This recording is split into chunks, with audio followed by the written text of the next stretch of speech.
Chers amis auditeurs et auditrices, je vous salue. Je suis le Père Alain Falana, curé de la mission catholique de Péonko. Je suis heureux de l'opportunité que m'offre notre nouvelle chaîne de télévision pour adresser à tous les habitants des 2KP et même au-delà mes souhaits de paix, de santé et de joie. À tout moment, je pense, à tout moment de l'année, il est permis de souhaiter les bonnes choses de la vie. J'ai fait un clin d'œil donc à tous nos maires et les autres autorités communales, à nos rois, chefs traditionnels à divers niveaux, aux chefs religieux, toutes catégories confondues. Mais je viens aussi souhaiter spécialement à nos frères et sœurs musulmans un bon mois de Ramadan. C'est déjà avancé, donc je dirais une bonne suite du mois de Ramadan. Et souhaiter aussi à nos frères et sœurs chrétiens un bon temps de carême.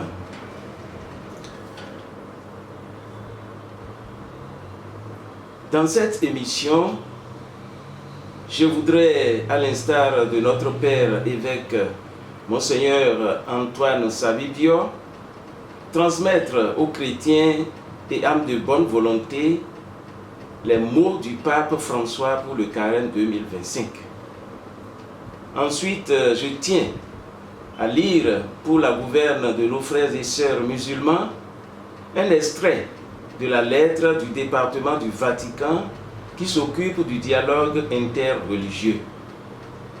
Et en troisième lieu, je serai également heureux de livrer à tous les Béninois et à toutes les Béninoises le message de la conférence épiscopale du Bénin pour le carême 2025.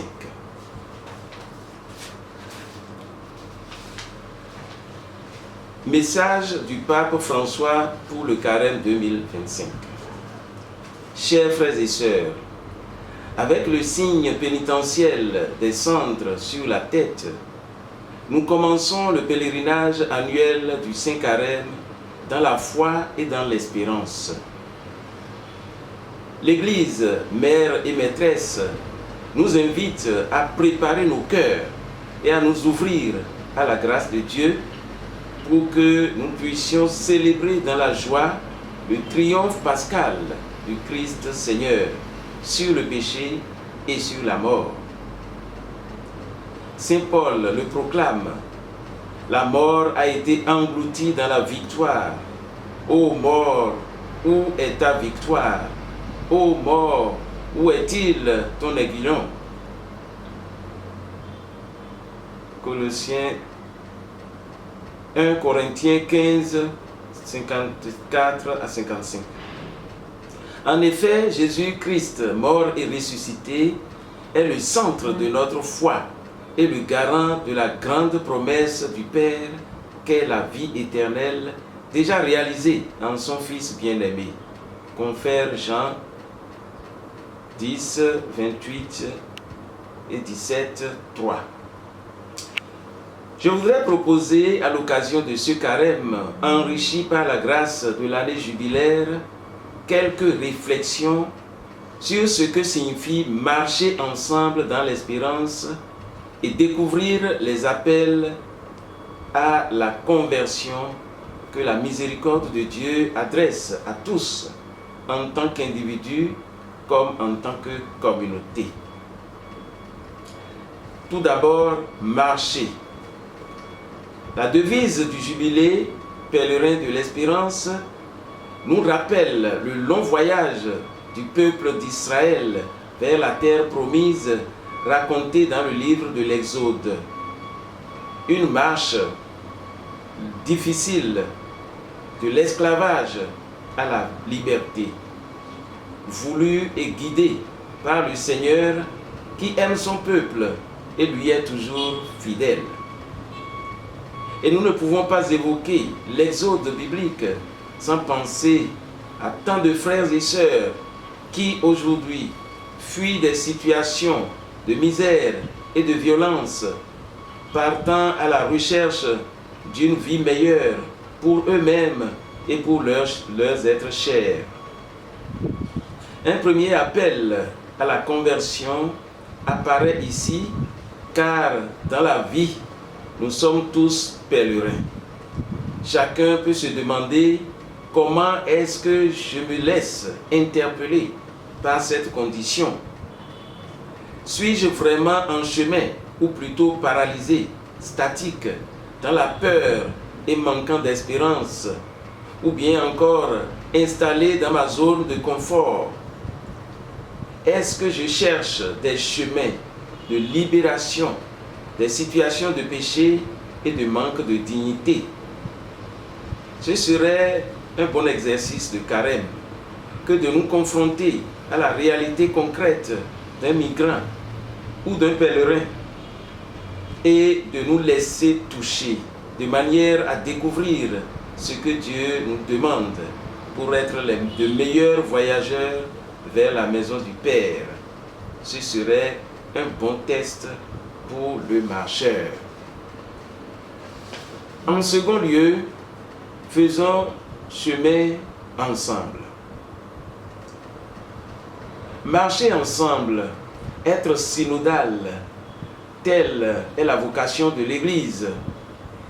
Les chrétiens sont appelés à faire route ensemble, jamais comme des voyageurs solitaires.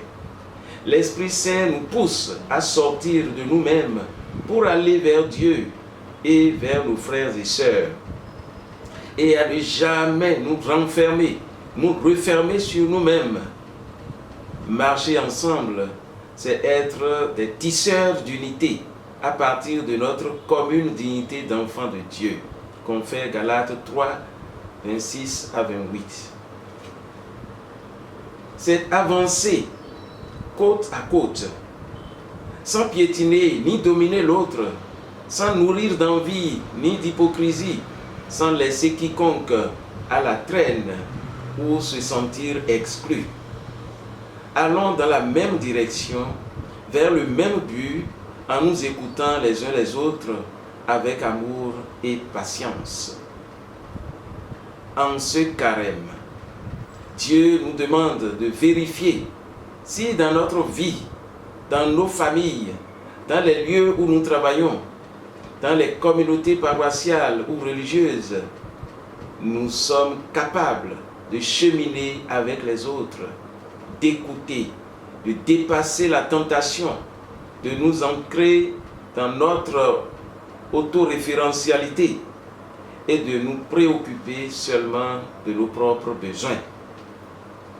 Demandons-nous devant le Seigneur si nous sommes capables de travailler ensemble, évêques, prêtres, personnes consacrées et laïques, au service du royaume de Dieu. Si nous avons une attitude d'accueil avec des gestes concrets envers ceux qui nous approchent et ceux qui sont loin. Si nous faisons en sorte que les personnes se sentent faire partie intégrante de la communauté, ou si nous les maintenons en marge. Ceci est un deuxième appel, la conversion à la synodalité. Troisièmement, faisons ce chemin ensemble dans l'espérance d'une promesse. Que l'espérance qui ne déçoit pas, le message central du jubilé, soit pour nous l'horizon du chemin de carême vers la victoire de Pâques. Comme nous l'a enseigné le pape Benoît XVI dans l'encyclique Spe Salvi, l'être humain a besoin de l'amour inconditionnel. Il a besoin de la certitude qui lui fait dire ni la mort, ni la vie, ni les esprits, ni les puissances, ni le présent, ni l'avenir, ni les astres, ni les cieux, ni les abîmes, ni aucune autre créature, rien ne pourra nous séparer de l'amour de Dieu qui est en Jésus-Christ. Romains 8, 38 à 39. Jésus Notre amour et notre espérance est ressuscité. Il vit et règne glorieusement. La mort a été transformée en victoire et c'est là que réside la foi et la grande espérance des chrétiens, la résurrection du Christ. Et voici le troisième appel à la conversion, celui de l'espérance, de la confiance en Dieu et en sa grande promesse, la vie éternelle. Nous devons nous demander, ai-je la conviction que Dieu pardonne mes péchés? Ou bien est-ce que j'agis comme si je pouvais me sauver moi-même? Est-ce que j'aspire au salut? Et est-ce que j'invoque l'aide de Dieu pour l'obtenir?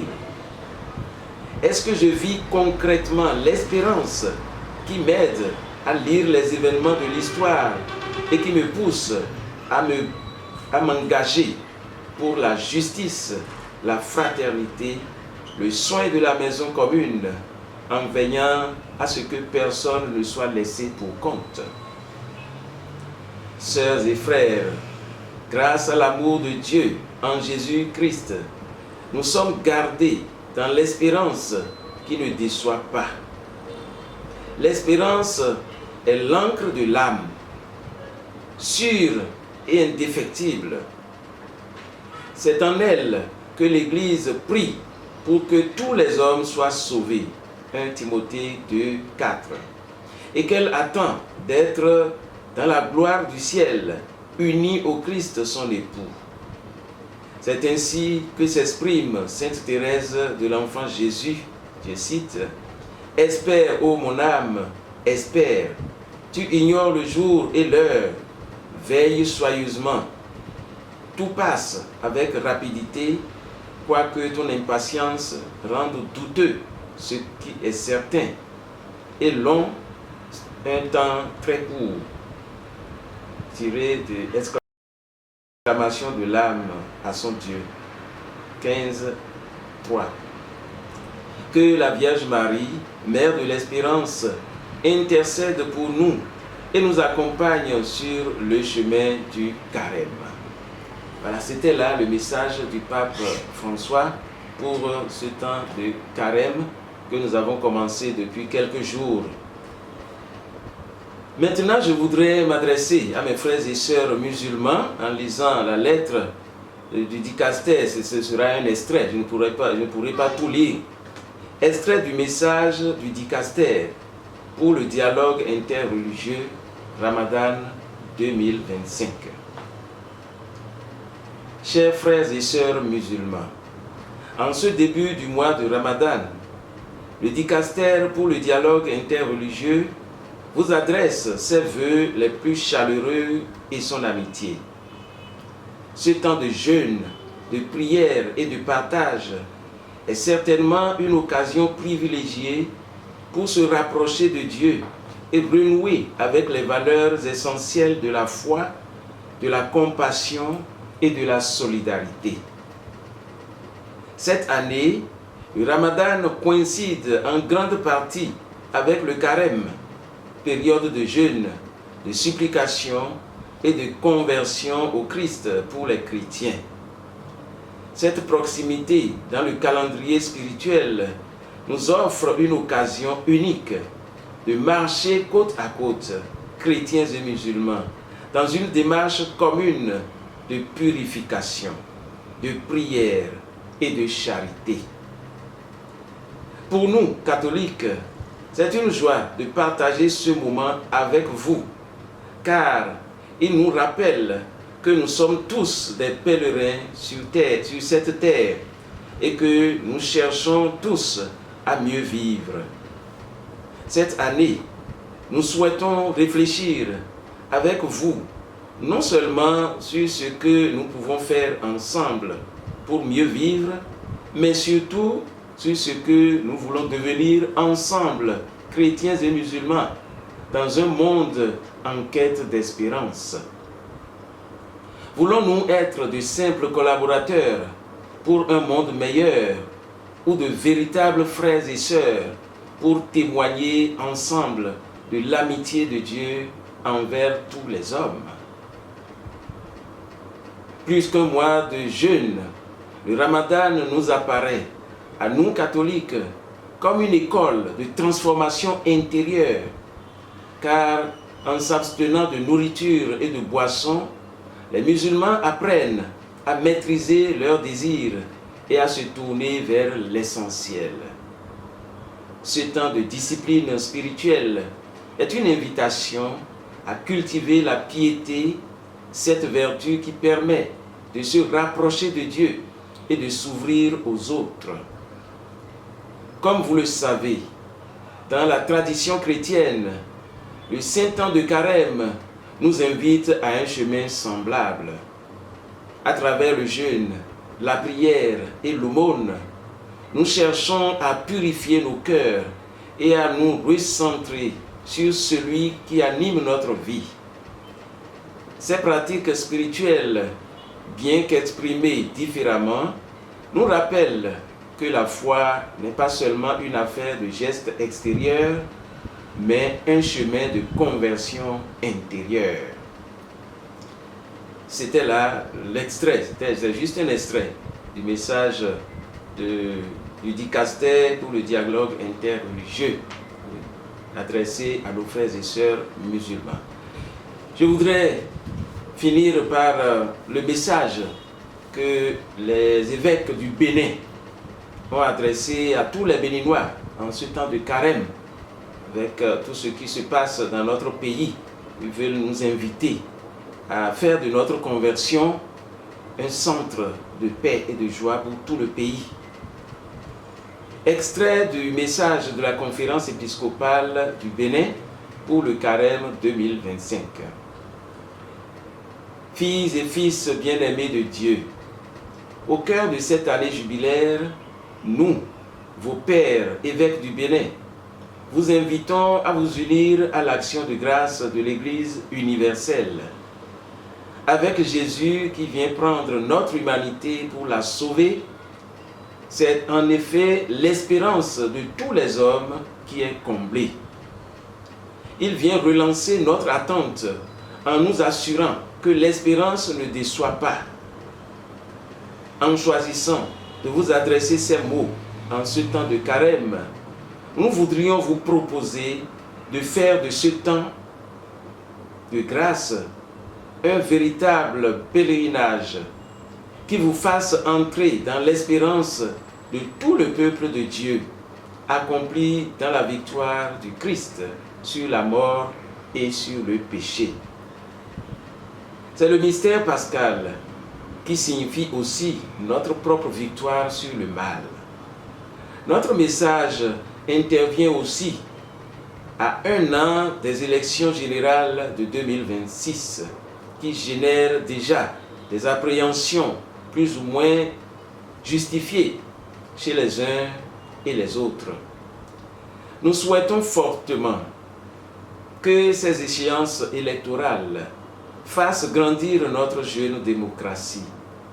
C'est en pèlerin d'espérance qu'il nous faut aborder toutes ces occurrences dans la dynamique d'une conversion sincère et d'une option radicale et pragmatique pour la paix. Que ces textes, les textes liturgiques, en particulier les évangiles qui sont proposés en ce temps de carême, ainsi que les différents messages susmentionnés, nous aident à préparer spirituellement notre montée vers Pâques en pèlerin d'espérance. Voilà donc le message que j'avais à partager avec mes frères et sœurs.